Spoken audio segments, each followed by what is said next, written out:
ఉయ్యాల జంపాల తర్వాత మళ్ళీ మీరు ఇద్దరు కలిసి కాంబినేషన్ లో ఉయ్యాల జంపాల్లో కానీ అంబులెన్స్ నడిపారు అన్న. అవునా? మొత్తం ఆయనే నడిపారు. అంటే అంబులెన్స్ బాగా నడుపుతారు, మామూలు గారు అయితే నేను చిన్నప్పటి నుంచి సార్ డబ్బింగ్ ఎప్పుడు నాది నేనే నవ్వుకున్నా సార్. మీ యాక్టింగ్ మీరు నవ్వుకున్నారు. ఇప్పుడు నవ్వుతుంది. నా డౌట్ జనం నవ్వరు. టైటిల్ బాగుంది, టైటిల్ లోగో కూడా నాకు ఫస్ట్ యాక్షన్ గురించి చెప్పే టైట్లు లోగో 20% క్రియేటివిటీ, 80% మేనేజ్మెంట్. చాలా మేనేజ్ బాగా చేసి మీరు పక్క కూర్చున్నప్పుడు నర్వస్ ఉంది సార్ యాక్చువల్గా. కాదు, ఈయన ఏదో ప్రిపేర్ ఇచ్చారు చెప్పండి. ఈ కాలు కొద్దిగా ఆపరేషన్ అయింది సార్. కొద్దిగా లెగ్మెంట్ అయింది. నేనే మెయిన్ మీరే విలన్ అన్న, మెయిన్ విలన్ మీరే. ఎవడక్క చెప్పలేదు అన్న మర్చిపోయారా మీరు? తర్వాత 2 కథలు కానీ యాక్చువల్లీ గుర్తుంటాయి, నచ్చినవి గుర్తుంటాయి. రాజా గారు, రాజ్ తరుణ్ గారు, మన టీజర్ రిలీజ్ అయింది చిరంజీవ, మంచి బజ్ వచ్చింది. అండ్ అలాగే November 7th సినిమా రిలీజ్ ఉంది.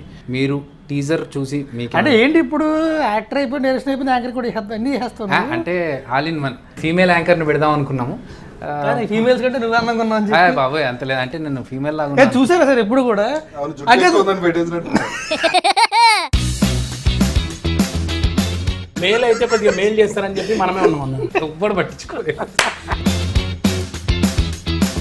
ఈ సినిమాలో నటిస్తున్నప్పుడు ఎలా అనిపించింది అన్న? అంటే నా గురించి గొప్పగా చెప్పమని, సినిమా గురించి మీరు ఎలాగో చెప్పరు నాకు తెలుసు.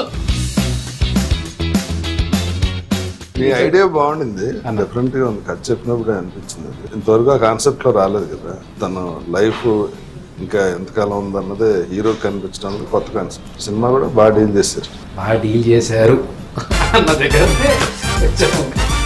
ఈ సినిమా డీల్ చేశాను అంటే రీజన్ ఏంటంటే 24 గ్రాఫ్ట్స్ తో పాటు 25th గ్రాఫ్ట్ కూడా డీల్ చేశారు. వద్దు ఆయన అడగొద్దు అన్నారు, మళ్ళీ నాకు గెలక్క అంటే ఏంటి సార్ అది? వద్దు రాజు గారు ఎందుకండి? ఆయనకి అర్థమైంది సార్. నేను ఎన్నో ఏళ్ళ నుంచి సినిమా ఇండస్ట్రీలో ఉన్నాను. నాకు పెద్దగా గొప్పగా ఎప్పుడే పేరు రాలేదు. తిరుగుతున్నా అన్ని సినిమాలు. జబర్దస్త్ వల్ల గడ్డం నవీన్ బయటపడ్డాడు. అక్కడ అదిరేపన్న బయటికి తీసుకొచ్చాడు గడ్డం నవీన్ అని. ఇప్పుడు మళ్ళీ సినిమా అంతే, నేను మిమ్మల్ని తీసుకురావడం తప్ప మీరు ఎవరు నన్ను తీసుకురావడానికి లేదన్న. ఈ సినిమా ప్రమోషన్ లో మొత్తం నా భుజస్కంధాలపై మోచుకెళ్తే వెళ్తున్నాను నేను. మీరు ఇప్పుడు అక్కడ డైరెక్ట్ ఇచ్చిన సీన్ లో చెబితే బాగానే ఉంటది. దాని ఇందాక మెయిల్ చేస్తారు. ఉయ్యాల జంపాల తర్వాత మళ్ళీ మీరు ఇద్దరు కలిసి కాంబినేషన్ లో చేయడం చాలా రోజుల తర్వాత, ఇయర్స్. రాజా గారితో చేశాను కిరీటి. కరెక్ట్ ఉయ్యాల జంపాల్లో నేను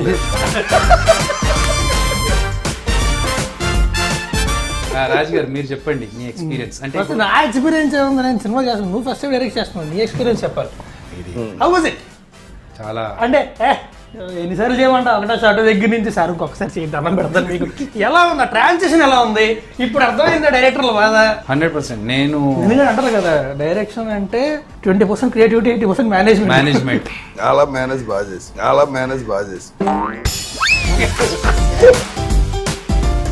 23 సంవత్సరాలు చేసిన యాక్టింగ్లో ఎప్పుడూ ఇంత కష్టపడ్డది లేదు.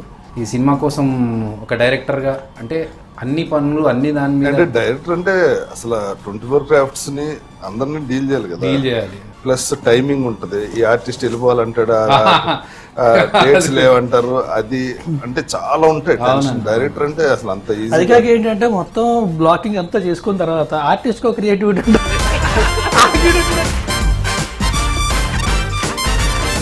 మీరు ఇన్ని రోజులకి ఎందుకు ఆగారు కదా సార్ డైరెక్షన్ కోసం?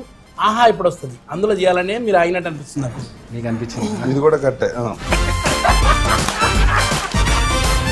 చిరంజీవి గురించి మనం సినిమా మాట్లాడుకున్నాం, కానీ చాలా మందికి ఏంటంటే చిరంజీవి అనగానే మెగాస్టార్ చిరంజీవి గారు, జై చిరంజీవ అట్లా అనిపిస్తుంది.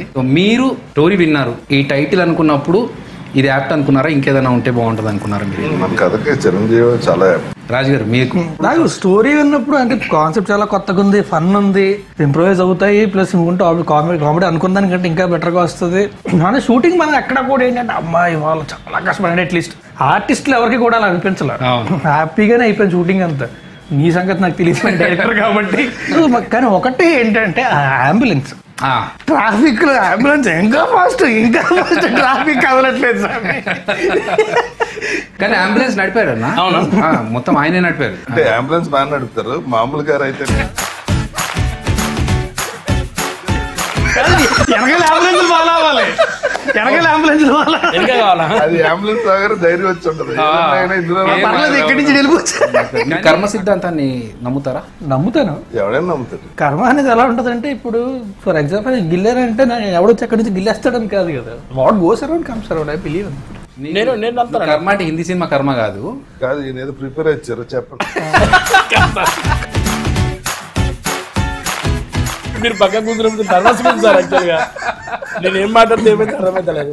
టైటిల్ బాగుంది, టైటిల్ లోగో కూడా నాకు ఫస్ట్ బజ్ పోస్టర్ తో బాగా నీ వేషం గురించి చెప్పే టైట్లు లోగో పేరు ఈ కాదు, నీ వేషం గురించి చెప్పి. ఆ వేషం గురించి చెప్పాలంటే కాదు, నీ క్యారెక్టర్ నిజంగా చెప్పున్నావి. నాకైతే డబ్బింగ్ ఎప్పుడు నాది నేనే నవ్వుకున్నా సార్, అంత నవ్వుకున్నా సార్ ఫస్ట్ టైం. మీ యాక్టింగ్ మీరు నవ్వుకున్నారు. ఇప్పుడు నవ్వుతుంది. నా డౌట్ జనం నవ్వరు. ఏ క్యారెక్టర్ చూసి నవ్వుకోలేదండి, ఆయన చూసి ఆయన నవ్వుకున్నాను. అవునా? లేదండి, ఫార్వర్డ్ చేసేసారు కదా మిగతా అన్ని ఫార్వర్డ్ ఓన్లీ నాన్నది పెట్టారు. ఆయన షార్ట్స్ మాత్రమే డబ్బింగ్ చెప్పించి లేదన్నా అక్కడ కథ బయట చెప్పేస్తారు. చెప్పేస్తారు. ఒకటి ఈ కాలు కొద్దిగా ఆపరేషన్ అయింది సార్, కొద్దిగా లెగ్మెంట్ అయింది. ఈ కాలు ఒక మెట్టు మీద పెట్టలేను నేను. కరెక్ట్ గా నా షార్ట్ కు మెట్లు ఉన్నాయి సార్ 3. ఈ మెట్లు ఎక్కాలి అంత ఫాస్ట్ ఫార్వర్డ్ లో. ఈ మెట్లు ఎక్కువ డైలాగ్ చెప్పాలి. ఎట్లుంటా సార్ అప్పుడు నా వయసులో? ఆ డైలాగ్ వచ్చింది ఎడిటింగ్ లో లేదు. లేదా అదే మీ సెన్సార్ ఒప్పుకోలేదు. అన్న, యముడి గురించి మనం ఈ సినిమాలో కొత్తగా చెప్తున్నాం. అంటే ఇప్పటి వరకు యముడు అనగానే యమగోళ, యమలీల ఎక్కువగా తెలిసిన సినిమా. కానీ మన దాంట్లో యముడు కూడా ఒక దేవుడే, పూజార్హుడు. అండ్ ఆయన సూర్య భగవానుడికి పుత్రుడు, శనిదేవుడికి సోదరుడు అనే విషయాన్ని మళ్ళీ ఒకసారి ఆడియన్స్కి చెప్తూ, ఇప్పటి వరకు ఎవరి చెప్పని పాయింట్ ఇంకోటి ఏంటంటే, యమధర్మరాజుకి మన భారతదేశంలో 2 గుళ్ళు ఉన్నాయి. అందులో ఒకటి తమిళనాడులో ఉంటే ఒకటి మన తెలంగాణలో ఉంది. సో ఇప్పటి వరకు ఈ విషయాన్ని ఎవరు ఎక్స్ప్లోర్ చేయలేదు. మనం ఆ పాయింట్ని బయటకు తీసుకొస్తున్నాం అన్న. అంటే దేవుళ్ళ గురించి చెప్పేంత గొప్పలం కాదు, కానీ ఒక జనాలకు తెలియని ఒక కొత్త పాయింట్ని మనం చెప్తూ దాంతోపాటు ఒక స్టోరీని ఎంటర్టైనింగ్గా తీసుకెళ్తున్నాము. అండ్ చాలా హ్యాపీగా అనిపించింది నాకు షూట్లో మీరు ఒక మేజర్ పార్ట్ ప్లే చేస్తూ. నేను అనుకోలేదన్నా నిజంగా మిమ్మల్ని కాస్ట్ చేసి మీతో విలన్గా చేయించాలని, అంత కుదురుతుంది అంత తొందరగా అని అనుకోలేదు. కానీ